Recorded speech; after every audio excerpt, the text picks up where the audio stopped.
હાલો હાલો. તો સ્પીચ નહીં, વાતચીત જ કરીશું બધા હારે, બરોબર.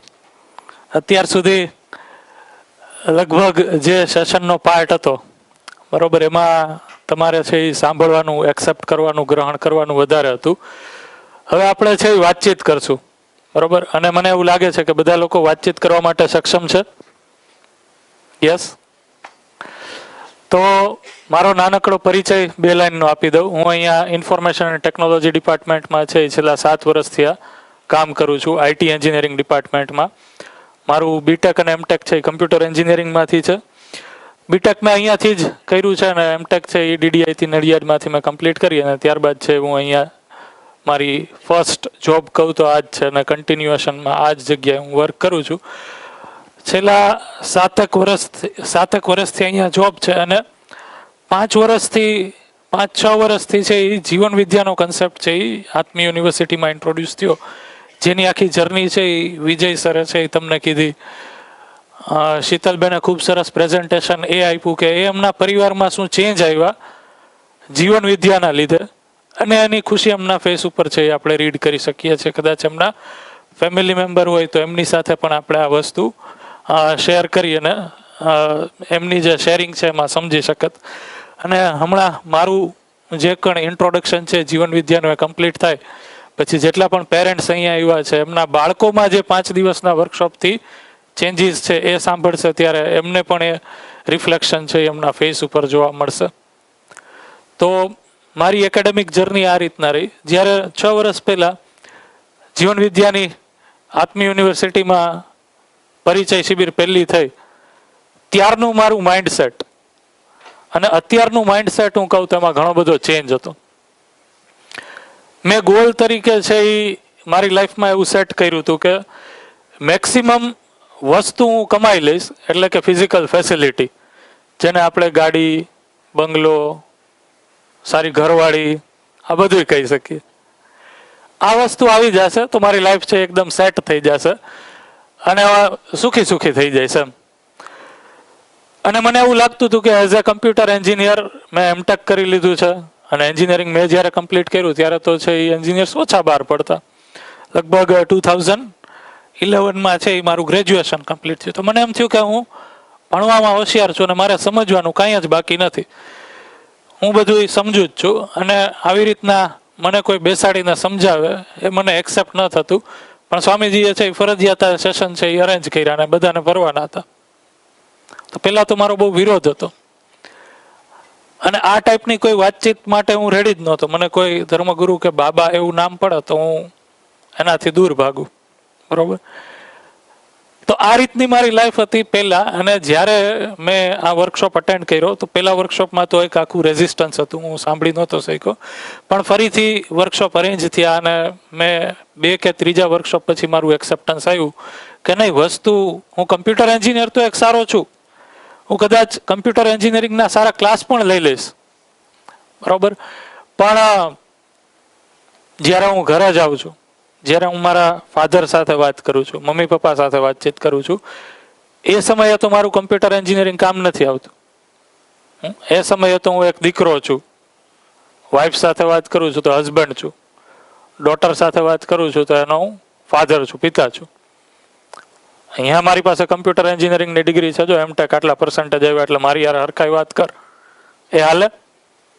આમાંથી ઘણા બધાના પેરેન્ટ્સ છે એ સારી એવી જોબમાં છે, સક્સેસફુલ જોબ કરે છે, પણ આપણે ફીલ કરી શકીએ છીએ કે સારી વાત જે મને ખબર છે એ નેક્સ્ટ જનરેશનમાં હું કન્વે કરવામાં ડિફિકલ્ટી અનુભવું છું.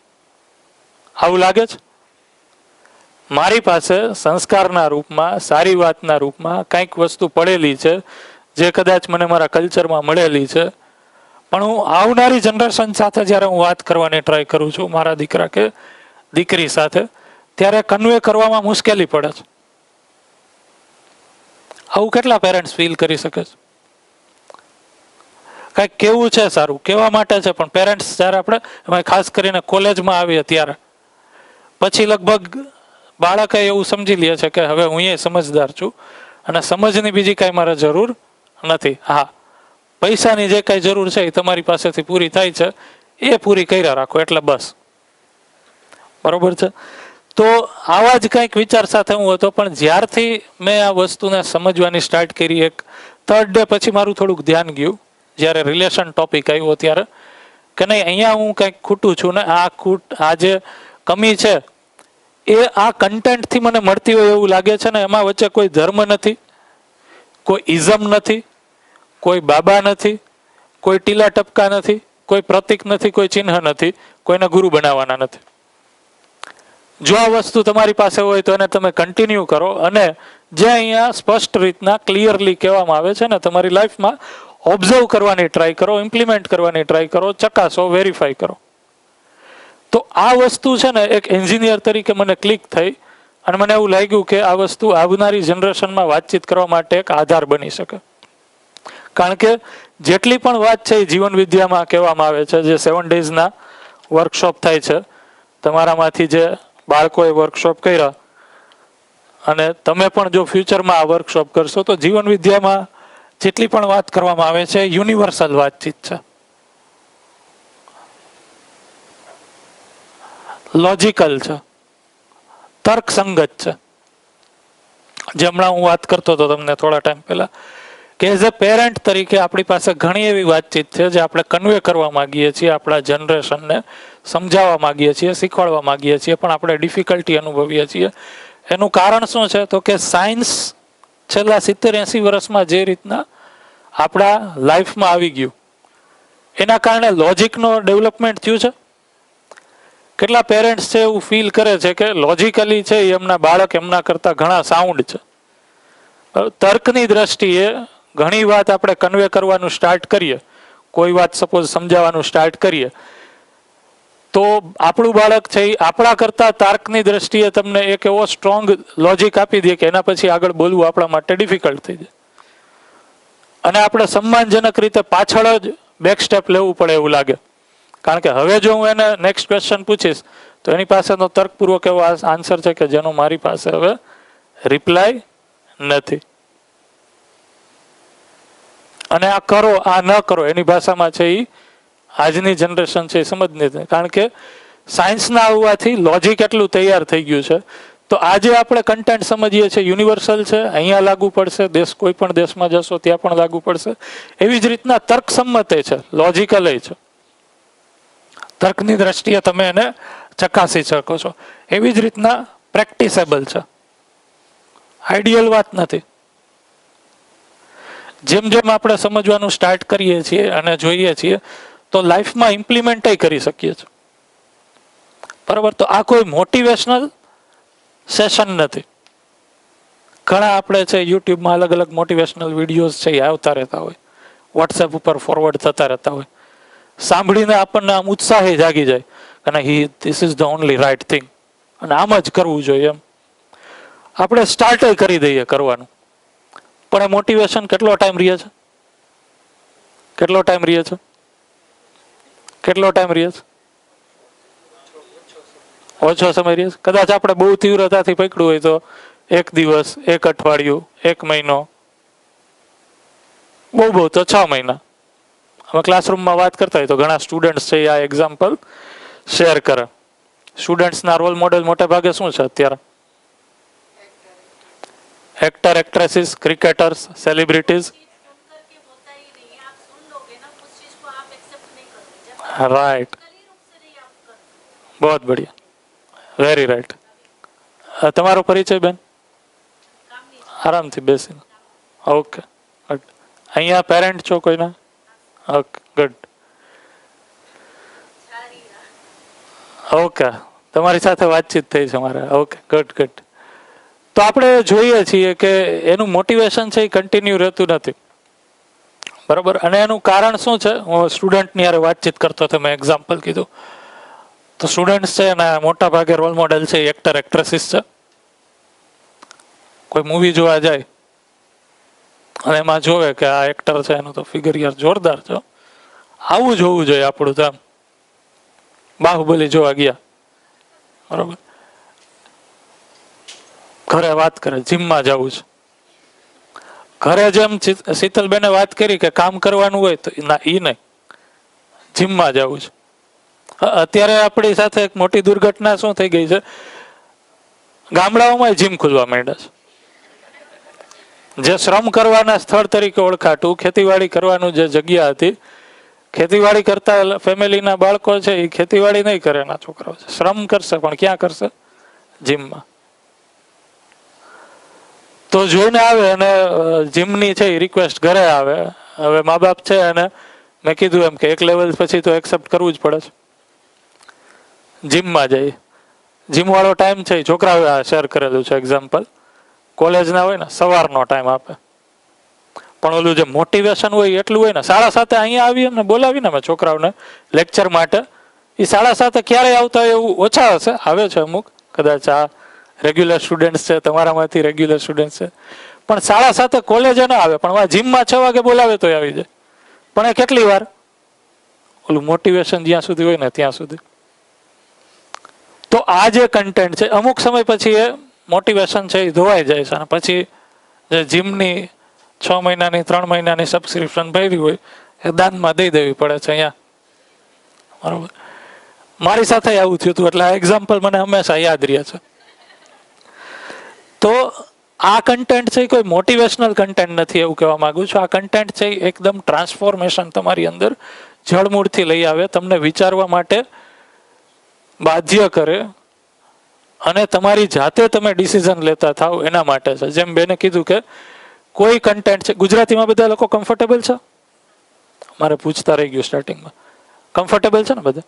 તો કોઈ કન્ટેન્ટ છે એ તમારી અંદર ટ્રાન્સફોર્મેશન લઈ આવે, અને જે ચેન્જ તમારી અંદર આવે એ લાઈફ ટાઈમ તમારી અંદર કન્ટિન્યુટી રહે છે. કોઈ મોટિવેશનની કન્ટિન્યુટી છે એ લાઈફ ટાઈમ ન હોઈ શકે. અને જો મારી મચડીને તમે એની કન્ટિન્યુએશન કરો તો એ સેટિસ્ફેક્શન ના આપી શકે, સંતોષ ના આપી શકે. અને બીજું, એ નેક્સ્ટ જનરેશનમાં તમે કેરી ફોરવર્ડ ન કરી શકો, કારણ કે તમે એ બોલી જ શકતા હોય, જીવી ન શકતા હોય, એટલા માટે કેરી ફોરવર્ડ નથી થતું નેક્સ્ટ જનરેશન. આને ઓબ્ઝર્વ કરવાની ટ્રાય કરે. બરોબર, એક જીવન વિદ્યા વિશે વાત એ છે કે 7 દિવસના વર્કશોપ દરમિયાન અને આ દરમિયાન પણ તમને જેટલી પણ વાત કરવામાં આવે એને માનવાની નથી. તો માનવાનું નથી, બરોબર. તમારે અસહમત થવાની ટ્રાય કરવાની છે. જો કોઈ ક્વેશ્ચન હોય તો એ ક્વેશ્ચન આન્સર આપણે કરી શકીએ, એ ફોર્મેટમાં આખો વર્કશોપ ચાલે છે. અત્યારે આપણી પાસે સમયની જે અનુકૂળતા છે એને લઈને હું એક ગ્લિમ્સ આપવાની ટ્રાય કરીશ કે 5 ડેઝ કે 7 ડેઝ વર્કશોપમાં બાળકોને કઈ ટાઈપની, માતા પિતાને કઈ ટાઈપની માનસિકતા છે એને સમજવાની ટ્રાય કરીએ છીએ. છતાં અહીંયા જેટલા પણ ક્વેશ્ચન આન્સર થઈ શકશે આપણે કરવાની ટ્રાય કરશું જ, શેરિંગ કરવાની ટ્રાય કરશું જ. તો વર્કશોપમાં કાંઈ માનવાનું નથી, પણ તો શું કરવાના છે તો કે તમારે ચકાસવાનું છે, વેરીફાઈ કરવાનું છે. વેરીફાઈ કઈ રીતના કરશો તો કે તમારી અંદર સામાન્ય સમજણ કંઈક પડેલી જ છે, બરોબર, જે સહજ છે, સહજ ભાવ છે, જે બધા જ ને સહજ છે, બધામાં સિમિલર રીતના માણસ તરીકે બધામાં પડેલો જ છે, એને કીધું સહજ સ્વીકૃતિ. એના આધારે ચકાસવાની ટ્રાય કરવાની છે. જેમ કે અત્યારે આપણે બધાને પૂછીએ કે તમારી સાથે કોઈ રિસ્પેક્ટફુલી વાત કરે એ તમને સહજ છે કે ડિસરિસ્પેક્ટ ક્યારેક કરે એ સહજ છે? આ બધામાં સિમિલરલી આન્સર આવે છે? બધામાં? કોઈ એવું કહે છે કે નહીં મને તો ડિસરિસ્પેક્ટ ચાલશે, 1 સેકન્ડ ચાલશે? જેમ કે તમે અત્યારે અહીંયા હોલમાં બેઠા છો, તમારી રીતના જે સાથે વાત થાય છે, તમને જે બેસવાની સુવિધા આપેલી છે, એ બધામાં છે એક મિનિમમ રિસ્પેક્ટ લેવલ જળવાઈ રહે એ રીતના વાત કરવામાં આવે છે. આમાંથી સપોઝ 2 જણાને કોઈને એમાંય કહેવામાં આવે કે ભાઈ પાછળ છેલ્લે કેમ બેઠા છો, ખબર નથી પડતી, આગળ બેસવું જોઈએ, એમ ડિસરિસ્પેક્ટફુલ થાય. તો એક મોમેન્ટ આપણને છે ડિસરિસ્પેક્ટ ગમતી નથી. આનો આન્સર કેવી રીતના મળે છે તો કે આપણે ચકાસીએ છીએ, વેરીફાઈ કરીએ છીએ પોતાનામાં જ સહજ સ્વીકૃતિના આધારે. આ એક એવી વસ્તુ છે આપણી અંદર પડેલી જે નોન કરપ્ટેબલ છે, કોઈ દિવસ કરપ્ટ થતી નથી, એને તમે બદલાવી ન શકો, એટલે બધામાં આન્સર સેમ આવે છે. તો તમારા આન્સર છે એ વેરીફાઈ કરવાના છે, ચકાસવાનું છે. એટલા માટે જીવન વિદ્યાનો કન્ટેન્ટ છે એ વેરીફાયેબલ પણ છે. તો જે વસ્તુ યુનિવર્સલ હોય, લોજિકલ હોય, પ્રેક્ટિસેબલ હોય, વેરીફાયેબલ હોય, એ જ વસ્તુને આપણે અત્યારની ભાષામાં સાયન્સ કહીએ છીએ. જો સાયન્સ આપણે કોલેજમાં ભણાવી શકતા હોય, ઇન્સ્ટિટ્યૂટમાં ભણાવી શકતા હોય, એક એટમને આપણે ભણાવી શકતા હોય, આપણે એકાઉન્ટન્સીને એજ્યુકેશનમાં લાવી શકતા હોય, આપણે મોડેલિંગને એજ્યુકેશનમાં લાવી શકતા હોય, આપણે ફોટોગ્રાફીને એજ્યુકેશનમાં લાવી શકતા હોય, તો શું આપણે માણસને એજ્યુકેશનમાં ન લાવી શકીએ? માનવી આચરણ શું છે એને એજ્યુકેશનમાં ન લાવી શકીએ? શું લાગે છે? અત્યારે જે રીતના એજ્યુકેશનમાં હું એટમ વિશે એક ચોકસાઈથી વાત કરી શકું છું, અણુનું જે આચરણ છે એને હું સમજાવી શકું છું અને એમાં કોઈ ડિબેટ નથી થતી, એવી રીતના જ્યારે હું માણસ વિશે વાત કરવા જાઉં ને તો એ ડિબેટનો ક્વેશ્ચન થઈ જાય છે. સાચું શું? તો કે બધાનું અલગ અલગ હોય. કેમ? કેટલા લોકો માને છે સાચું બધાનું અલગ અલગ છે? હાથ ઊંચો કરવાની હિંમત? સાચું બધાનું અલગ અલગ છે. એટલા માટે મારું જે સાચું છે એના કરતાં મારા દીકરા કે દીકરીનું સાચું અલગ જ રહેવાનું છે. મારા પપ્પાનું જે સાચું છે એના કરતાં મારા મમ્મીનું સાચું અલગ જ રહેવાનું છે. એટલે હસબન્ડ વાઈફના ઝઘડા છે એ નિરંતર ચાલુ જ રહેવાના છે. મમ્મી પપ્પા વચ્ચે અને દીકરા દીકરી વચ્ચે પણ ઝઘડા છે એ ચાલુ જ રહેવાના છે. કારણ કે આપણી બેઝમાં પૂર્વધારણા શું છે? એકવાર વર્કશોપ આવી રીતના ચાલતો હતો ત્યારે પેરેન્ટ્સે કીધું જ કે there is nothing right and there is nothing wrong, it is just a matter of perception. તો પરસેપ્શન તો અલગ રહેવાનું છે, એટલે ઝઘડા રહેવાના છે. બટ એ પરસેપ્શન મેં જેમ કીધું એમ આપણે જે સાયન્સને જ્યારે એજ્યુકેશનમાં લઈ આવીએ છીએ ત્યારે પરસેપ્શન અલગ નથી. ત્યારે આપણે એક રીતના ચોકસાઈપૂર્વક એને સમજી શકીએ છીએ. એવી જ રીતના માણસ વિશે જ્યારે આપણે વાતચીત કરીએ છીએ ત્યારે સમજી નથી શકતા. એમાં there is nothing right, there is nothing wrong આવી જાય છે. અને આપણે સુખપૂર્વક હાર્મનીપૂર્વક ફેમિલીમાં જીવવું છે. કેવી રીતના થશે? હું શું કહેવાની ટ્રાય કરું છું સમજાય છે? તો જેવી રીતના સાયન્ટિફિકલી સાયન્સને આપણે એજ્યુકેશનમાં લાવી શક્યા, ભણાવી શક્યા, લોજિકલી ચેક કરી શકીએ છીએ, વેરીફાઈ કરી શકીએ છીએ, એમ જો માણસને પણ માણસની મૂળભૂત જરૂરિયાત શું છે, એ કઈ રીતના સુખી થાય છે, દુઃખી થાય છે, બરોબર, એ આપણે એજ્યુકેશનમાં લઈ આવી શકશું, સમજી શકશું, તો માણસ વિશે પણ આપણે ચોકસાઈપૂર્વક વાત કરી શકશું. જેવી રીતના આપણે સાયન્સમાં એટમમાં પ્રયોગ કરીને ચોકસાઈપૂર્વક વાત કરી શકીએ છીએ. ત્યારે છે એ આપણે ઘરની અંદર જે પ્રોબ્લેમ અત્યારે સપોઝ ઓબ્ઝર્વ કરીએ, ડે બાય ડે શું લાગે છે, જેમ જેમ આપણું બાળક છે એ મોટું થતું જાય છે, એજ્યુકેશન લેતું જાય છે, એમ એમ આપણા બાળકો સાથેનો આપણું કમ્યુનિકેશન, સંવાદ વધે છે કે ઘટે છે? શું લાગે છે? કેટલા લોકો કહે છે ઘટે છે, ડિક્લાઇન્ડ છે? કેટલા લોકોને એવું લાગે છે કે મારા ઘરમાં છે એ વધે છે? બરાબર. તો સારા કેસ પણ હોઈ શકે, એને આપણે અનુકરણ કરવું જોઈએ. પણ મેજોરિટી જો સમાજમાં એક રીડિંગ લેવામાં આવે તો કમ્યુનિકેશન છે એ બહુ ડ્રાસ્ટિકલી ડ્રોપ થયું એવું જોવા મળે છે. હજી આ ક્વેશ્ચનને અલગ રીતના જોઈએ કે જેમ જેમ એજ્યુકેશન આવ્યું, મોડર્ન એજ્યુકેશનની એજ છે એ હાર્ડલી 70 થી 80 વર્ષની છે. બરાબર. એ એજ્યુકેશન જેમ જેમ આપણી અંદર આવ્યું એમ એમ છે એ સંબંધોમાં ડિસ્ટન્સ છે એ વધ્યા છે, ઘટ્યા છે, પરિવાર છે એ તૂટ્યા છે, વધારે સાથે રહ્યા છે? શું લાગે છે?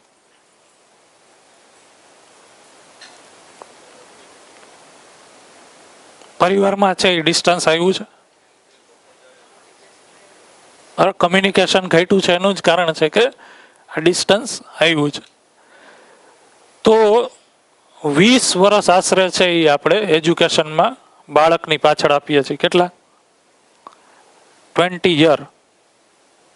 અને આશરે કેટલો ખર્ચો કરીએ છીએ? 20 વર્ષ, આશરે 20 લાખ તો અત્યારે કઈ જગ્યા? કદાચ આનાથી વધારે થશે, ઓછું નહીં થાય. તો 20 વર્ષ જેટલો મોટો સમયગાળો આપણી લાઈફનો, અને એ પણ ક્રુશિયલ. જે લોકો અત્યારે વડીલો છે એ સમજી શકે છે, કદાચ જો એના લાઈફના એક્સપિરિયન્સ યાદ કરે તો સૌથી બેસ્ટ ટાઈમ છે એ આ સ્ટાર્ટિંગના 20 વર્ષ હોય. તો 20 વર્ષ 20 લાખ એજ્યુકેશનમાં આપણે આપીએ છીએ અને at the end of education આપણું બાળક છે એ શું લાગે છે પોતાનામાં વિશ્વાસ સાથે કોઈ કમાણીને લઈને એને પ્રોબ્લેમ નહીં રહે. એ જે એજ્યુકેશન લે છે એ એજ્યુકેશનના કારણે એના ફેમિલીમાં, સોસાયટીમાં, સંબંધોમાં એ કોઈ પણ જાતના અભાવ વિના, મનમુટાવ વિના, ફરિયાદ વિના જીવી શકશે એનો કોન્ફિડન્સ આપણે આપી શકીએ છીએ. 20 વર્ષ 20 લાખ. હમણાં એક ક્લાસમાં સ્ટુડન્ટ સાથે વાત કરતો હતો તો એણે કીધું કે સર 10th માં અમે કમ્પેરેટિવલી કોન્ફિડન્ટ હતા. 10th ભણતા ને ત્યારે કંઈક કરી લેશું એમ. હવે જેમ જેમ કોલેજમાં આવતા જાય છે ને આગળ ભણતા જાય છે એમ એમ ભય વધતો જાય છે. તો એજ્યુકેશનનો ખરેખર ગોલ એ હતો કે આપણી અંદર જે ભય છે કમાવા પ્રત્યેનો, સંબંધોમાં જીવવા પ્રત્યેનો જે કોન્ફિડન્સ છે એને ગેઇન કરીએ, રિલેટ કરીએ, એમાં વધારો થાય. એની બદલે જેમ જેમ એજ્યુકેશન આવ્યું છે એમ આપણે ઓવરઓલ જોઈએ છીએ. એમાં અમુક ફેમિલી છે એ બાકાત હોય જ શકે છે, એની આપણને કોઈ પ્રોબ્લેમ નથી. બાકી છે એ ઓલ ઓવર છે એ સંબંધોમાં જીવવા પ્રત્યેનો વિશ્વાસ ઘટ્યો છે. બરોબર, મારા અને તમારા વચ્ચે છે એ વિશ્વાસ જીવવાનો છે એ ઘટેલો છે એવું જોવા મળે છે. તો ઓલ ઓવર આપણે જોઈએ 20 વર્ષના એજ્યુકેશનમાં જે બાળક એજ્યુકેશન લે છે તો એ એજ્યુકેશનના લીધે હું એ કહેવાની ટ્રાય કરતો હતો કે એક સારી સ્કિલ તો આપણે આપીએ જ બાળકોને, પણ એક હેલ્ધી માઇન્ડસેટ કઈ રીતના ડેવલપ કરી શકીએ 20 વર્ષના અંતમાં, જેથી કરીને એ પોતાના પગભર તો થઈ જ શકે પણ રિલેશનમાં પણ એ વધારે સ્ટ્રોંગ ઊભો રહી શકે. રિલેશનમાં પણ એ વધારે સ્ટ્રોંગ ઊભો રહી શકે. શું એની જરૂરિયાત છે કે નહીં એજ્યુકેશનમાં? કે સ્કિલ એજ્યુકેશનથી એ કમ્પ્લીટ થઈ જશે? અત્યારે સપોઝ આપણે આપણા બાળકોને કેવું હોય કે એક સારો ડોક્ટર કેમ બનાય, તો આપણી પાસે ઘણા દ્રષ્ટાંત છે એ આપણી સોસાયટીમાંથી જ મળી જશે, આપણા શહેરી મહોલ્લામાંથી જ મળી જશે. બરાબર, એક સારો એન્જિનિયર કોને કહેવાય તો ઘણા દ્રષ્ટાંત આપણે દેખાડી શકશો કે જો આ છે ને એ સારો એન્જિનિયર છે, એને એન્જિનિયરિંગ સારું ફાવે છે. એક સારો લોયર કોને કહેવાય, સીએ કોને કહેવાય, ઘણા દ્રષ્ટાંત મળી જશે. પણ જ્યારે આપણે એક સારા માણસ કોને કહેવાય શીખવાડવું હોય તો એ જગ્યાએ આપણી ગરીબી છે એ દેખાઈ આવે છે. આપણે વફાદારી શીખવા માટે કૂતરાનું એક્ઝામ્પલ દેવું પડે છે. વફાદારી કોની પાસે શીખવાની તો કે કૂતરા પાસે. કા માણસની અંદર આપણે બાય એજ્યુકેશન ધીરજ, વફાદારી, વિશ્વાસ આ વસ્તુને ન રોપી શકીએ. તો એ જે આશા છે કે બાય એજ્યુકેશન મારા ચેતનામાં, કોન્શિયસનેસમાં ડેવલપ કરવાની વાત છે, એ છે એ આપણે જીવન વિદ્યામાં કરીએ છીએ. કે એક વિદ્યાર્થી તરીકે 20 વર્ષમાં જ્યારે એ એજ્યુકેશન મેળવીને બહાર નીકળે છે તો એ પોતાના કામકાજમાં, સ્કિલમાં તો આગળ હોય જ, પણ સાથે સાથે એ એક સારા માઇન્ડસેટ સાથે પણ સમાજમાં હોય. સારો માઇન્ડસેટ અથવા તો હેલ્ધી માઇન્ડસેટ એટલે શું કહી શકીએ તો કે હેલ્ધી માઇન્ડસેટને આપણે 3 ડાયમેન્શનમાં કહેવાની ટ્રાય કરીએ. અત્યારે હું બહુ ઓવરઓલ ડિસ્કશનમાં જ જઈશ, બાકી આની ઉપર છે એ આપણે ફૂલ ડે ચર્ચા છે એ 7 days વર્કશોપમાં કરીએ છીએ. હેલ્ધી માઇન્ડસેટ એટલે શું તો કે પૈસાને લઈને મારો દ્રષ્ટિકોણ શું છે, પૈસાને લઈ મારો દ્રષ્ટિકોણ, ધન કે પ્રતિ મેલા દ્રષ્ટિકોણ.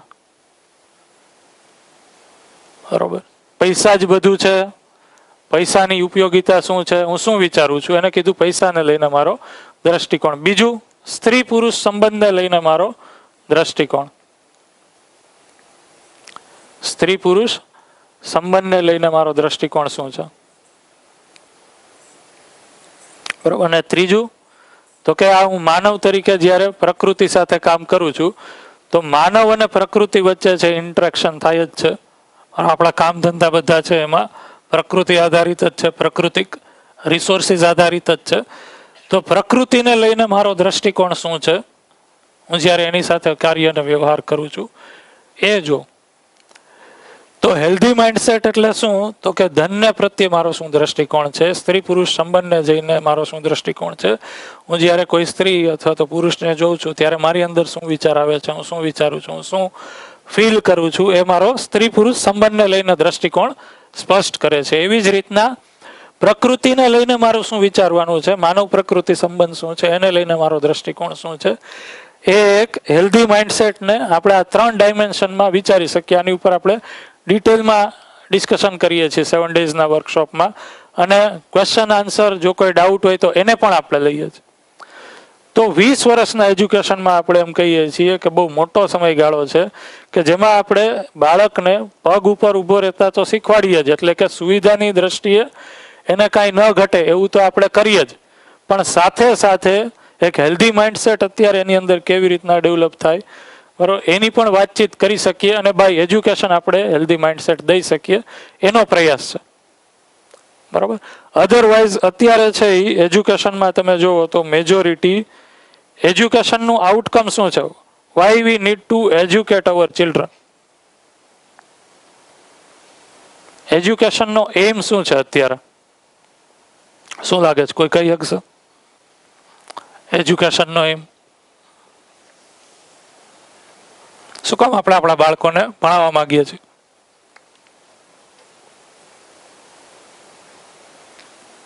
અમે અહીંયા એડમિશન વખતે છે એ બેઠા હોય ઘણી વાર, 12th સાયન્સ પછી એન્જિનિયરિંગમાં એડમિશન માટે આવે ને બાળકો, મમ્મી પપ્પા સાથે હોય. હવે પેરેન્ટ્સ એજ્યુકેટેડ થઈ ગયા છે તો they can talk in our educational language. તો બધી વાતનો સાર એવો હોય છે કે ભાઈ પેકેજ શું છે, તો સારું એજ્યુકેશન એટલે સારું પેકેજ. પેલા મા બાપ છે એ બાળકો માટે એટીએમ મશીન હતા, ભણીને પછી દીકરો કે દીકરી એનું એટીએમ મશીન થઈ જાય. 60-70 વર્ષની વર્ષે જ્યારે ઓલ્ડ એજ હોમમાં મૂકી આવે ત્યારે આપણે દુઃખી થાય, ભાઈ આપણે શું આપ્યું હતું? આપણે જ્ઞાન તરીકે અલ્ટિમેટલી એટલું જ સમજાવવાની ટ્રાય કરી હતી કે ફિઝિકલ ફેસિલિટી ઇઝ એવરીથિંગ, એને કમાવા માટે ટ્રાય કરો તો એ તમને ફેસિલિટી આપી દેશે, પણ ભાવના સ્વરૂપમાં એ અવેલેબલ રહેશે એની ચોકસાઈ પર આપણે વાતચીત કરીએ નહીં, કારણ કે એને જ્યારે જરૂર હતી ત્યારે આપણે અવેલેબલ નહોતા. વસ્તુ હતી, હું નહોતો, હું મિસિંગ હતો, તો એણે તમને વસ્તુ આપી છે, એ નથી. ફરીથી એક વસ્તુ કહીશ, આ છે એ ઓલ ઓવર જે વધારે પડતી સિચ્યુએશન જોવા મળે છે એનો ચિતાર છે સોસાયટીમાં. આમાંથી અમુક ઘર છે એ બાકાત હોય જ શકે જે સારી દિશામાં કામ કરતા જ હોય. તો અહીંયા કોઈ આપણે દોષારોપણની વાત કરતા નથી, પણ એક એનાલિસિસ કરવાની ટ્રાય કરીએ છીએ કે શું અત્યારના એજ્યુકેશનના કારણે અત્યારમાં સમાજમાં જોવા મળે છે. બરોબર. અને હવે ગામડામાં પણ આ વસ્તુ ઘૂસી ગઈ છે, એટલે ગામડામાં પણ જે લોકો કદાચ આપણા કરતા વધારે સારી રીતના જીવતા હતા, એક આ દ્રષ્ટિએ જોઈએ તો ત્યાં પણ આપણે છે એજ્યુકેશનનું એ રીતના વાતચીત થાય છે કે ગામ પણ હવે આ જ દિશામાં છે. બરોબર. તો એજ્યુકેશનનો અત્યારે ટોટલ જો એમ કહીએ અથવા તો આઉટપુટ કહીએ તો એ શું કમાવા માટેનો છે, તો કે આટલી વસ્તુ તમારી અંદર કન્ક્લુડ થઈ જશે. તમે એજ્યુકેશન અત્યારે જે છે એ લેશો તો ડાયરેક્ટલી નહીં, ઇનડાયરેક્ટલી આ વસ્તુ આપણી અંદર આવે છે. શું? તો કે જે અહીંયા કીધું એ પેલું પૈસા જ બધું છે. પૈસા માટે ગમે એ તમે કરી શકો. હું માટે પૈસા કમાવા માટે હું બીજાના ગળા કાપવા માટે તૈયાર થઈ જાય છું, ગમે એવી વસ્તુ બનાવીશ, એને જ બિઝનેસ કહી છે. એમબીએમાં અત્યારે જો કોઈ એમબીએના સ્ટુડન્ટ હોય કે કોઈ કરેલું હોય તો સારું એમબીએ અથવા તો બિઝનેસ કોને ગણે છે? જે પ્રોફિટ કોઈ પણ રીતના મેક્સિમાઇઝ કરી શકે. સોસાયટીમાં જે પ્રોડક્ટ મૂકે છે એ ગમે એવું, એની સાથે કઈ લેવા દે નથી. તો એજ્યુકેશન છે એ કઈ ટાઈપનું ઇનડાયરેક્ટલી અથવા તો ડાયરેક્ટલી દ્રષ્ટિકોણ આપણી અંદર બનાવે છે? તો કે પૈસા જ બધું છે. બીજું, ઇન્દ્રિયોમાં જ બધું સુખ છે. Sensory pleasure is everything. તો ઇન્દ્રિયોમાં જ સુખ છે. જ્યારે આપણે સારું પેકેજ કહીએ છીએ તો ઇનડાયરેક્ટલી આપણે એડ્રેસ કરીએ છીએ ત્યાં. બરોબર. અસહમત થવાની ટ્રાય કરતું રહેવાનું છે. ત્રીજું છે સુવિધા જ જીવન શૈલી છે. સુવિધા જ જીવનશૈલી છે. એમાં સંબંધનો ક્યાંય વાત નથી. સુવિધા ઇઝ એવરીથિંગ. ફિઝિકલ ફેસિલિટીઝ આપણી લાઈફસ્ટાઈલ છે. આ ડાયરેક્ટલી અથવા તો ઇનડાયરેક્ટલી છે એ આપણા એજ્યુકેશનની આઉટપુટ છે, એમ છે. પેરેન્ટ્સ આપણને, હું કહેતો હતો, કાઉન્સેલિંગમાં આવે ત્યારે પૂછે સારી બ્રાન્ચ કઈ, સારી બ્રાન્ચ કઈ એટલે પેકેજ સારું કેમાં, પેકેજ સારું કેમાં એટલે આગળ જતા છે એ મારો દીકરો કે દીકરી એટીએમ મશીન બની શકશે કે નહીં, બસ એટલું.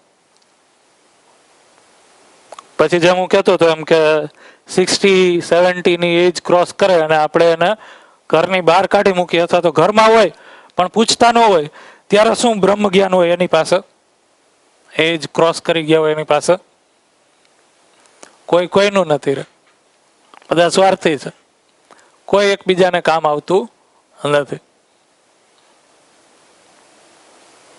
પોતાનું કરો અથવા તો પૈસા કમા, એ જ બધું છે. બરોબર. એટલા માટે આ નિરાશાજનક વાત સાંભળવાથી બચવા માટે આજના યંગસ્ટર્સ છે મોટા ભાગે ઓલ્ડીઝ હોય એનાથી દૂર છે ક્રોસ કરીને નીકળી જાય છે. આનાથી દૂર રહીએ જ બરોબર છે, કારણ કે એને હજી હોપ છે હું સુખી થઈ જઈશ. અને આમની પાસે છે એ બ્રહ્મ જ્ઞાન શું છે? કોઈનું નથી રે. બરોબર. શું કામ? કારણ કે આપણી મહેનત છે એ આ જગ્યાએ હતી તો એ મળી ગયું છે. હું ઘણી વાર રાજકોટમાં છે એ રાજકોટમાં જ રહું છું છેલ્લા 15 વર્ષ 17 વર્ષ જેવું થયું. મોટી ઉંમરના વડીલો હોય એની સાથે વાતચીત કરવામાં એ વસ્તુ આવે કે આખા લાઈફમાં ઉપલબ્ધિ શું, એમ શું અચીવમેન્ટ લાગે છે તમને એમ? તો કે પેલા સાહેબ કાંઈ નહોતું, અહીંયા આવ્યા ત્યારે તો પેલા એક ફ્લેટ લીધો, પછી તો કે થોડું ખારું થયું બીજો ફ્લેટ લીધો, ત્રીજો ફ્લેટ લીધો, પછી તો કે ત્યાં પોતે ફ્લેટ થઈ ગયા. તો એક ફ્લેટ, બે ફ્લેટ ને ત્રીજા ફ્લેટ સુધીમાં પોતે ફ્લેટ. આ અચીવમેન્ટ છે. બરાબર. આ વસ્તુ ના હોવી જોઈએ એવું નથી કહેવામાં આવતું, પણ આ વસ્તુના કારણે આપણે ક્યાં પહોંચશું એ વસ્તુ સમજવાની જરૂર છે. એના ઉપર ધ્યાન દઈએ છીએ. જે અત્યારે સોસાયટીમાં રહેવાનો ઢાંચો ખાચો છે, જે આપણને બહુ સારો તૃપ્તિદાયક હોય એવું અત્યારે લાગતું નથી. એનું કારણ એ છે, એનું કારણ અહીંયા જોવા મળે છે. સાયન્સમાં, આજના એજ્યુકેશનમાં, બાય એજ્યુકેશન આ વસ્તુ આપણી અંદર છે એ સમજાવવામાં આવે છે. ભૌતિક શાસ્ત્રમાં રોબિન્સ છે, રોબિન્સ એવું કહે છે, શું કહે છે? તો કે રોબિન્સ એવું કહે છે કે આપણી માણસની આવશ્યકતાઓ છે એ કેવી છે? માણસની આવશ્યકતા અથવા તો જરૂરિયાત કેવી છે? અસીમ છે. અને સાધન કેવા છે? સાધન સીમિત છે. તો સીમિત સાધનથી અસીમ જરૂરિયાત છે એ કોઈ દિવસ પૂરી થશે? અને જો આપણી જરૂરિયાત પૂરી નહીં થાય તો આપણે છે એ સુખી રહેશું? શું લાગે છે? તો 20 વર્ષ અને 20 લાખ નાખીને એ આપણને સમજાવે છે શું? તથાસ્તુ, તમારું દુઃખી રહેવું નિશ્ચિત છે. જે રીતનું મનોવિજ્ઞાન આપણે ભણીએ છીએ એ મનોવિજ્ઞાનમાં છે એ સિગમન્ડ ફ્રોઈડ છે એવું કહે છે. સિગમન્ડ ફ્રોઈડ છે એ શું કહે છે? તો કે માણસના બધા જ કાર્ય વ્યવહારનું કેન્દ્ર, માણસના બધા જ કાર્ય અને વ્યવહારનું કેન્દ્ર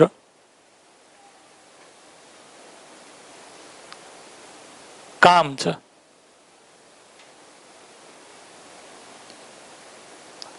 કામ વાસના છે. એને લઈને જ બધા કામ છે એ કરવા માટે માણસ છે એ મોટિવેટ થાય છે. આ બાય એજ્યુકેશન છે એ આપણી અંદર માનસિકતા આવે છે. બરોબર. આપણે જો આગળ ભણીએ તો આ વસ્તુ આવી જાય છે. અને આને જ ડિરાઇવડ અત્યારે તમે જુઓ તો મોસ્ટ ઓફ એડવર્ટાઇઝમેન્ટ ઇન્ડસ્ટ્રી અથવા તો બજાર છે. બરોબર. કોઈ પણ તમે એડવર્ટાઇઝમેન્ટ ઉપાડીને જુઓ તો એને શેને ટાર્ગેટ કરતી હોય છે તમને ખ્યાલ આવી જશે. બરોબર. ક્યાંય સંબંધ જેવી વાત નથી કે કામ છે એ માણસના બધા જ કાર્ય વ્યવહારનું કેન્દ્ર છે એવું સમજાવવામાં આવે છે. તો આપણું ભૌતિક શાસ્ત્ર, આપણું બજાર, આપણું સમાજશાસ્ત્ર એ માણસની જે રીતની વ્યાખ્યા કરે છે અને એ રીતનું એજ્યુકેશન લઈને આપણે અત્યારે જ્યાં પહોંચ્યા છીએ એ બહુ તૃપ્તિદાયક હોય એવું લાગતું નથી. કારણ કે રિલેશનમાં છે ડિસ્ટન્સ જોવા મળે છે. મારા છોકરા અને મારા જ સન અને ડોટર છે એ જ્યારે મારું માનતા નથી ત્યારે મને એમ લાગે છે, એક વાક્ય આપણે બોલીએ છીએ કે આખી જિંદગી આના માટે કાઢી નાખી, બધું કરી નાખ્યું, પણ છતાં એનામાં અહોભાવ અથવા તો કૃતજ્ઞતાનો ભાવ જોવા મળતો નથી. કારણ કે આપણું જીવવાનું, આપણું એજ્યુકેશન થ્રુ એ રીતના બની ગયું છે કે જેમાં સંબંધ છે એ એક સીડી છે આ વસ્તુ માટેની. બરોબર?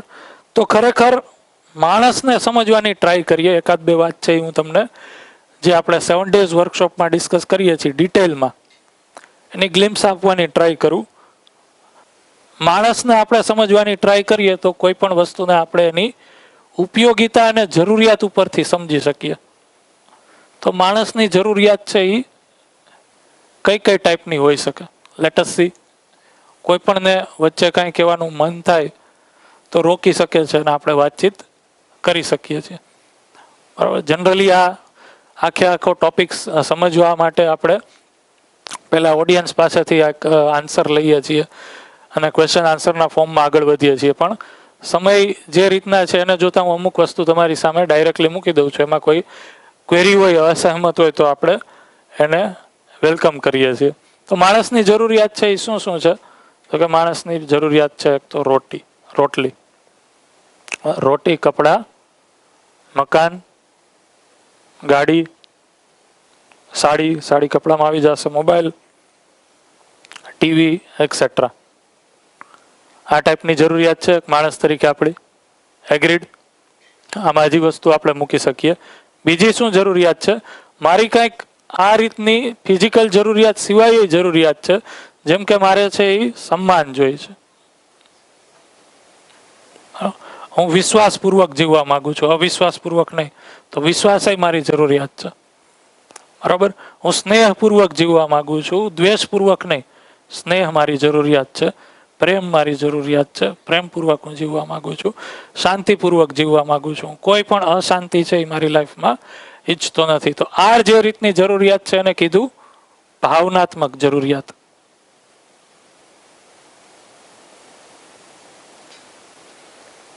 તો આ બે રીતની જરૂરિયાત છે એ મારી મેજોરિટી દેખાઈ આવે છે. આ જરૂરિયાત આપણી અંદર છે કે નહીં? શું લાગે છે? બધા પોતાની જાતમાં વેરીફાઈ કરે, ચકાસે, ઓબ્ઝર્વ કરીને જોવે. બે રીતની જરૂરિયાત છે એ આપણી અંદર જોવામાં આવે છે. બધા લોકો સાથે છે? એસી એકદમ વ્યવસ્થિત છે, વાતાવરણ સૂઈ જવા માટે અનુકૂળ છે. બરાબર? પણ અહીંયા ધ્યાન હશે. તો આ રીતની ઓબ્ઝર્વેશન કરીએ આપણે જે જરૂરિયાત છે એને, તો આ જરૂરિયાતને આપણે સામાન કહીએ છીએ. જીવવા માટે મારી જે સામાનની જરૂરિયાત છે એ જરૂરિયાત એક કેટેગરી છે એ સામાનની થશે. બરોબર છે? આ રીતની મારી જે જરૂરિયાત છે, આ રીતની મારી જે જરૂરિયાત છે, આ બાજુ દેખાય છે ને કોર્નર, આ રીતની મારી જે જરૂરિયાત છે એનું હું જો સમરાઇઝેશન કરું તો એને હું એક વર્ડમાં છે એમ કહું કે મારી એક પહેચાનની પણ જરૂરિયાત છે, સન્માનની પણ જરૂરિયાત છે, ઓળખની પણ જરૂરિયાત છે. વ્યક્તિ તરીકે હું મારી એક ઓળખાણ ઈચ્છું છું, સન્માન ઈચ્છું છું, પહેચાન ઈચ્છું છું. આ સન્માનની જરૂરિયાત છે એ કન્ટિન્યુઅસ છે કે ડિસકન્ટિન્યુઅસ છે? તો નિરંતર મારી સન્માનની જરૂરિયાત છે, નિરંતર. બરોબર? અથવા તો આપણે બીજી રીતના કહીએ તો અસીમ છે. ક્યારેય એવું લાગતું નથી કે એ મોમેન્ટ ઉપર મારું સન્માન છે એ બ્રેક થશે તો ચાલશે. આને લઈને અમે સ્ટુડન્ટ સાથે ઘણીવાર ક્લાસરૂમમાં એક્સરસાઇઝ કરીએ તો ઇન્ટરેસ્ટિંગ આન્સર આવે. ઘણીવાર સ્ટુડન્ટ એમ કે ના સર, કન્ટિન્યુઅસ નથી, કે મને તમે કાંઈ પણ કહો કાંઈ ફેર ન પડે, હું સન્માન ફીલ જ કરું. બરાબર? મેં કીધું એવું તમને સપોઝ ગમે એ કંઈ તમારા પેરેન્ટ્સ વિશે કંઈ કહેવામાં આવે તો કે તોય કાંઈ વાંધો નહીં, તોય હલાવી લો એમ. પછી મેં કીધું તમને તમારા પેરેન્ટ્સના કલ્ચર વિશે કહેવામાં આવે તો કે તમારી અંદર સંસ્કાર ખોટા રોપ્યા છે, તમે સંસ્કારી નથી, કે હા સર તો ખોટું લાગ્યો. તો મેં કીધું ચાલે એમ ત્યારે, ના, નો ચાલે. તો સન્માનની જરૂરિયાત છે એ સ્ટુડન્ટ સાથે અમે ડિસ્કસ કરીએ છીએ, નિરંતર છે. હવે આપણે બાય એજ્યુકેશન મિસ્ટેક શું થઈ છે, આ નિરંતર સન્માનને આપણે જોડી કોની દીધી સાથે છે? સામાન સાથે. હવે જો મેથમેટિકલી આપણે ઇક્વેશન કહીએ, જો આ બાજુ નિરંતર સન્માન હોય અને એને હું સામાન સાથે જોડી દઉં તો સામાન પણ મારે કેવો જોશે? નિરંતર જોશે. એક સામાનથી નિરંતર સન્માનની જરૂરિયાત છે એ પૂરી નહીં થાય. એટલા માટે એક જ પ્રકારના કપડાં છે એ આપણને હંમેશા છે એ સન્માન અપાવતા હોય એવું નથી. એટલા માટે મારે કપડાં બદલાવ્યા રાખવા પડે છે. એટલા માટે સેલમાં જ્યારે પણ સેલ આવે ત્યારે હું કપડાં લઈ આવું છું. મારી જરૂરિયાત છે કે નહીં ખબર નથી, પણ મેં મારા સન્માનને કોની સાથે જોડ્યું છે? સામાન સાથે. અને એક જ કપડાં તો પહેલી વાર હું પહેરીને આવું તો મને એમ કે આ સારા, સરસ, સારા દેખાય છે. બીજી વાર પૂછશે કોઈ? તો બીજી વાર તો કોઈ પૂછશે નથી. તો મારે કપડાં શું કરવા પડશે? બદલાવવા પડશે. એટલા માટે કપડાની જરૂરિયાત છે એ નિરંતર થઈ જાય છે. બરાબર. એવી જ રીતના જ્યારે હું આ ઇક્વેશનને સામાનથી સન્માન એન્શ્યોર કરવાની, ચોકસાઈ મેળવવાની ટ્રાય કરું છું, એટલા માટે મકાનની જરૂરિયાત એ કેવી થઈ જાય છે? એટલા માટે 1 ફ્લેટ, 2 ફ્લેટ, 3 ફ્લેટ, હજી પોસિબિલિટી હોય તો એકાદું પ્લોટ, ગામડે, ઘરે. હવે ક્રિપ્ટોકરન્સી આવી ગઈ છે તો એમાં નાખો. એટલા માટે છે એ મકાનની જરૂરિયાત છે એ પણ કેવી થઈ જાય છે? અસીમ થઈ જાય છે. તો એટલા માટે જ ગાડીની જરૂરિયાત છે એ કેવી થઈ જાય છે? નિરંતર ચેન્જ કર્યા રાખવી પડે છે. ઘણી વાર આપણે ન કરવા માંગતા હોય તો બાજુવાળા કે હવે ઘણા વર્ષ થઈ ગયા, હવે તો બદલાવો એમ. હવે કોલેજમાં કામ કરો છો, સેલેરી ઘણી હશે બરોબર, તો એ બીજા બદલાવડાવવામાં, અને આપણી પાસે કોઈ વિશ્વાસ તો છે નહીં એબ્સોલ્યુટ. તો ગાડી અસીમ થઈ જાય છે, મોબાઈલ અસીમ થઈ જાય છે, ટીવી અસીમ થઈ જાય છે, નિરંતર થઈ જાય છે. કારણ કે મેં મારા સન્માનને કોની સાથે જોડી દીધું? સામાન સાથે. એટલા માટે મારે સામાન છે એ નિરંતર ચેન્જ કર્યા રાખવો પડે છે. એટલા માટે આ ભણાવવામાં આવે છે માણસની આવશ્યકતા અસીમ છે અને સાધન છે એ સીમિત છે. ખરેખર અસીમ આવશ્યકતા છે એ ભાવના ફોર્મમાં પડેલી છે. ભાવનાત્મક દ્રષ્ટિએ આપણી આવશ્યકતા અસીમ છે. આપણે ફેલાવવા માંગીએ છીએ, નિરંતર વસ્તુ જોઈએ છીએ.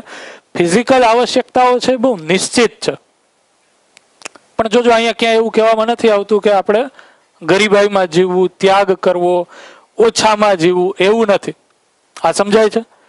જેટલી પણ આપણી જરૂરિયાત છે, જરૂરિયાત કરતા વધારે સમૃદ્ધિપૂર્વક જીવવાની અહીંયા વાત છે. પણ એનાથી મારું સન્માન એન્શ્યોર થઈ જશે એ બાબતને આપણે જોવાની જરૂર છે, ચકાસવાની જરૂર છે. બાળકો સાથે જ્યારે આ ડિસ્કશન કરતા હોય ને ત્યારે એક્ઝામ્પલ એમને આપવું એ બહુ એમને ગમે. કોલેજમાં જ્યારે આવે ત્યારે ફ્રેશર્સ પાર્ટી હોય બરોબર, તો ફ્રેશર્સ પાર્ટીમાં અલગ જ જોશ હોય બધાને કે દેખાડી જ દેવું છે. આજે તો મારી પાસે જેટલા કપડાં છે ને એ બધા સારામાં સારા, આમ એકદમ તૈયાર થઈને જાય. શું આશાથી? તો કે સન્માન મળી જશે. શું લાગે છે? સન્માન મળે છે? ક્લાસરૂમમાં જેની હારે બનતું ન હોય એ તો અમુકના જેલસ ફીલ કરે. નવી નવાઈની જોઈ હવે છોકરીઓ કે કમેન્ટ કરે એ રીતના. આ જ્યારે ડિસ્કસ કરીએ ત્યારે ગર્લ્સે આ રીતના શેર કર્યું છે. તો સન્માનની અપેક્ષામાં આપણે સામાનને અનલિમિટેડ કરી નાખ્યો છે. રોટી એ અનલિમિટેડ થઈ ગઈ છે ને હવે, એમાંય સન્માન છે.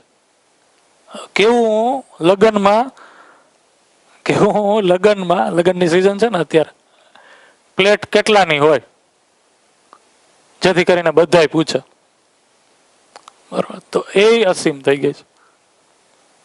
સારું ખાવું જ જોઈએ, એમાં કોઈ વાત નથી, પણ એને જ્યારે હું અહીંયા જોડીશ તો પછી 1000ની પ્લેટ હશે, 15000ની પ્લેટ હશે, અને એનાથી વધારેની મળે જ છે. કંકોત્રીમાં ડિઝાઇન છે ને, કંકોત્રીમાં મેં હમણાં એક મારા રિલેટિવને અહીંયા કંકોત્રી જોઈતી, એકદમ કસ્ટમાઇઝડ પેકની અંદર આવે, ઘણી બધી વસ્તુ એની અંદર અમુક આપે બરોબર. તો એ અનલિમિટેડ થઈ જશે. એક સરસ એક્ઝામ્પલ છે, મુંબઈના એક અતિ શ્રીમંત ધનાઢ્ય વ્યક્તિ છે, બરોબર, નામ અત્યારે આપણે નહીં લઈએ, પણ એ એક આવી રીતના 7 ડેઝના સોમભાઈના વર્કશોપમાં બેઠા હતા. એમની આખી સ્ટોરી કીધી આ ટોપિક આવ્યો ત્યારે. એ અનાથ હતા અને મુંબઈમાં જેમનો ઉછેર થયો તો ખોરાક એટલે કે ફૂડની શું વેલ્યુ છે ને એને બહુ સારી રીતના જોઈતી. કોલેજમાં ભણવા દરમિયાન અને આવા જે મેરેજ ફંક્શન હોય એમાં ફૂડ વેસ્ટેજને લઈને બહુ પીડા થતી. તો બધા એના જેવા સ્ટુડન્ટ્સને ભેગા કર્યા અને જ્યાં જ્યાં મુંબઈમાં મેરેજ થતા હોય અથવા તો આજુબાજુ થતા હોય ત્યાં જાય, ધરણા ઉપર બેસી જાય અને જેવા ફૂડ વેસ્ટ કોઈ કરે તો એ ખવડાવે પરાણ અથવા તો એનો વિરોધ કરે. તો એવા જ એક મેરેજમાં છે એ જ્યારે સ્ટુડન્ટ્સ હતા ત્યારે બધા બેઠા હતા અને એ વાત શેર કરી એમને વર્કશોપમાં. તો જે ભાઈના મેરેજ હતા એ ભાઈએ એમને સન્માનપૂર્વક છે એ અલગ બોલાવ્યા, બેસાડ્યા રૂમમાં, પાણી બાણી પીવડાવ્યું, પછી એને વાત કરી. એ કે જો મારી લાઈફમાં છે ને 2 ટાઈમનું ખાવાનું મને નસીબ નહોતું અને મારો કામ ધંધો હાલી પડ્યો અને મારી આ એકની એક દીકરી છે અને હવે મારે પૈસા વાપરવા તો મારે ક્યાં વાપરવા? તું કે જે પૈસા છે એ મારા પૈસા હું વાપરું છું અને મારી આ એકની એક દીકરી છે, મારે ક્યાં પૈસા વાપરવા? થોડા ભાઈ છે એ ઇમોશનલ થઈ ગયા અને એના જે દીકરીના પપ્પા હતા જેના મેરેજ હતા એ કહેતા કહેતા ઇમોશનલ થઈ ગયા અને રોવા માંડ્યા. આ ભાઈ રોવા માંડ્યા. એ આ વર્કશોપમાં શેર કરતા એમણે કીધું કે ત્યારથી મેં છે આ કામકાજ કરવાનું બંધ કરી દીધું, કે આ આંદોલન બંધ હવેથી. પણ એ કે હવે સમજાય છે કે જે હું કરતો હતો એ તો સાચું જ હતું, પણ જ્યાં સુધી મેં સામાનથી સન્માનને જોડ્યું છે, મારી પાસે બીજો કોઈ રસ્તો જ નથી અને મારી પાસે પૈસા આવી ગયા છે તો એનો યુઝ ક્યાં કરીશ? પંજાબનો અત્યારે કેસ સ્ટડી છે, બધા લોકોએ કદાચ જોયો હોય તો, કે જે રીતના અહીંયા ગ્રીન રિવોલ્યુશન થયું અને પૈસા આવી ગયા બધા પાસે, હવે એને કઈ રીતના વાપરવા એ કઈ માનસિકતા તો છે નહીં સારી, તો દારૂ અને ડ્રગ્સમાં જાય છે. પંજાબમાં ભટિંડામાં એક ટ્રેન ચાલે છે, ભટિંડાથી રાજસ્થાન, કેન્સર ટ્રેન. ગૂગલ ઉપર જોઈને સર્ચ કરજો, 90% લોકોને કેન્સર છે. તો પૈસા આવી જાય છે પણ માનસિકતા નથી, તો એને ક્યાં આપણે ઇન્વેસ્ટ કરશું? અત્યારે મોટા ભાગના જે પેરેન્ટ્સ વેલ ટુ ડુ છે એને એ પ્રોબ્લેમ છે કે મારા પૈસા મારો દીકરો કે દીકરી છે એ સાચવી શકશે અને રાઈટ ડાયરેક્શનમાં યુટિલાઇઝ કરી શકશે કે નહીં, કારણ કે એ ઓલરેડી સ્ટેબલ છે અને એમના દીકરાઓ આ કેવી રીતના કમાય છે એની ક્યારેય તકલીફ છે એ જોઈ નથી. બરોબર. તો આ એક મિસઅન્ડરસ્ટેન્ડિંગ આપણાથી થઈ ગઈ છે કે નિરંતર સામાનથી નિરંતર સન્માન, એટલા માટે આપણી આવશ્યકતાઓ છે એ અસીમ થઈ ગઈ છે. આને ઓબ્ઝર્વ કરવાની ટ્રાય કરે. એવી જ રીતના બીજી રીતના આપણે આને કહીએ કે આ જે વસ્તુ છે એ મારું શું એન્શ્યોર કરે છે? સુખ એન્શ્યોર કરે છે. જ્યારે હું સન્માનિત ફીલ કરું છું, વિશ્વાસમાં હોઉં છું પોતાની સાથે, બીજા પ્રત્યે, ત્યારે હું સુખી ફીલ કરું છું. અને આ સુખની આવશ્યકતા કેવી છે? નિરંતર, અસીમ. બરોબર. અને આને મેં કીધું છે સુવિધા. તો સુવિધાને મેં કોની સાથે જોડી દીધું છે? સુખ સાથે. એટલા માટે મારે સુવિધા છે એ કેવી જોઈએ છે? નિરંતર. તો નિરંતર સુવિધાથી નિરંતર સુખ અને નિરંતર સામાનથી નિરંતર સન્માન, એ જ ગ્રોસ મિસઅન્ડરસ્ટેન્ડિંગ છે એ થઈ ગઈ છે. સંબંધ આમાં છે એ ક્યાંક ઘવાઈ ગયા છે અથવા તો ધ્યાનમાં નથી રહ્યા. ખરેખર આ જે ભાવનાત્મક જરૂરિયાત છે એ પૂરી કઈ રીતના થશે? તો કે પોતાનામાં સંબંધના ભાવ અને સમજને એન્શ્યોર કરવાથી પૂરી થશે. જો હું સંબંધ અને સમજપૂર્વક જીવી શકીશ તો આજે મારી નિરંતર આવશ્યકતાઓ છે સન્માનના ફોર્મમાં, ભાવના ફોર્મમાં, એને હું પૂરી કરી શકીશ. ફરીથી એમ કહું છું કે અહીંયા કોઈ આ વસ્તુને છોડવાની નથી કહેવામાં આવતી, ઓછામાં જીવવું એવું નથી કહેવામાં આવતું, પણ આનાથી આ વસ્તુ એન્શ્યોર થઈ જશે એ ઇક્વેશનમાં ગડબડ છે. એ ઇક્વેશન તરફ આપણું ધ્યાન જાય છે કે નહીં એ જોવાની ટ્રાય કરીએ. અને જો એ આપણને બરોબર લઈએ તો અત્યાર સુધીના એજ્યુકેશનમાં જેમ આપણે 20 વર્ષમાં સ્કિલ ઉપર કામ કર્યું અને સાયન્સ અને ટેકનોલોજીના કારણે 50 વર્ષમાં આપણે જોઈએ છીએ કે જે સુવિધાનો સંસાર આપણે ઊભો કરી શક્યા છીએ, એવી જ રીતના જો આગલા 10 થી 15 વર્ષ ઉપર આપણે સંબંધ અને સમજ ઉપર એજ્યુકેશનમાં કામ કરશું તો ઘરમાં બધા જ સંબંધમાં આપણે ફરિયાદ મુક્ત જીવી શકીએ એવી એબિલિટી સાથે જીવી શકશું કે નહીં? શું કીધું મેં? જેવી રીતના 20 વર્ષમાં આપણે સાયન્સ અને ટેકનોલોજી ઉપર કામ કર્યું તો જે સુવિધાનો સંસાર છે એ આપણે આપણી સામે ઊભો કરી શક્યા. આજથી 70-80 વર્ષ પહેલા સામાન્ય માણસને સુવિધા કલ્પનામાં ન આવે એ સુવિધા સાથે આપણે બધા જ લોકો અત્યારે જીવીએ છીએ. બરોબર? જેમ કે 100-150 વર્ષ પહેલા છે રાજાને એની રાણીને ક્યાંક સંદેશો મોકલવો હોય તો એ ઘોડા ગધેડા ઉપર છે એ સંદેશો જાય, અઠવાડિયું થાય પહોંચતા, અઠવાડિયે રિપ્લાય આવે. આપણે છે 1 સેકન્ડમાં અત્યારે એ કરીએ છીએ. તો કહેવાની વાત એ છે કે સુવિધાની દ્રષ્ટિએ આપણે જે રીતના કામ કર્યું તો માત્ર 50 થી 70 વર્ષ આ મોડર્ન સાયન્સની છે એ એજ છે, એમાં આપણે આ વસ્તુને મેળવી શક્યા, આ બધી જ વસ્તુ આપણે સુધારી શક્યા. તો એવી જ રીતના સંબંધ અને સમજ ઉપર, જેને આપણે બ્રોડલી કોન્શિયસનેસ અથવા તો ચેતના વિકાસ મૂલ્ય શિક્ષા કહીએ છીએ, એની ઉપર કામ કરશું તો એ સારું થઈ શકશે. અને સૌથી મોટું ડ્રીમ બિગ આપણે કહીએ તો શું કહી શકીએ? સૌથી મોટું ડ્રીમ બિગ એવું કે ને, મોટું વિચારો, મોટું સપનું જોવો. તો મારા મતે તો ડ્રીમ બિગ છે એવું છે કે એક છત નીચે એક પરિવારના હરેક સંબંધમાં હરેક લોકો છે એ કોઈ પણ જાતની ફરિયાદ વિના, અભાવ વિના, શિકાયત વિના જીવી શકે. એ જ સૌથી મોટું ડ્રીમ બિગ હોઈ શકે આજના સમયમાં. આટલું કહીને આપણે અહીંયા સુધી રાખીએ, એન્ડ કરીએ. ફરી પાછા છે એ ક્યારેક આવનારા સેશનમાં મળશું. Thank you.